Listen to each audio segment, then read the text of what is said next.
In the second part of the season he has shown a considerable maturity which was not particularly obvious on some occasions before, and he's driven extremely well. He should be very proud of himself, Stewart told CNN. Stewart and many others around the F1 paddock had quietly questioned whether Hamilton ever would cultivate a more measured demeanor after raising eyebrows with some of his antics off track. Last year's Japanese Grand Prix highlighted those reservations when Hamilton, who was involved in a bitter title battle with then teammate Nico Rosberg, played around on his phone during the pre-race press conference and then refused to speak to the media 2 days later.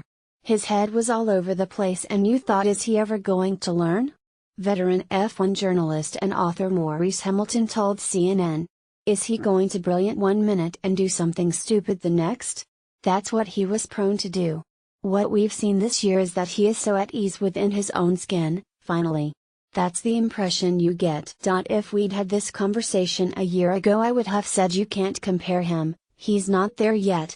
He's won 3 championships, which is great, hats off, respect, but he's not quite the full deal, but now he is.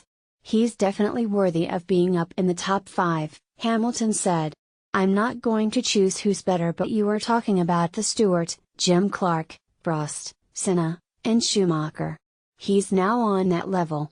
Fangio's Hall of 5 could be equaled next season, and given Mercedes' recent dominance, the German manufacturer has now won 4 consecutive constructors' titles. It's conceivable that Hamilton, who will turn 33 in January, could reach Michael Schumacher's all-time record of 7. Stewart believes Hamilton's driving style, once defined by an aggressive streak born of watching Senna on his TV as a boy, has become more refined as he's got older. The great drivers of the world like Fangio have always been smooth, clean and unspectacular, Stewart said. I was driving at the same time as 2-time world champion Clark. He is my number 2 of all time, and he drove in such a smooth and effortless style. Alain Prost is up there too, and Lewis now is not overdriving, and Vettel doesn't overdrive either.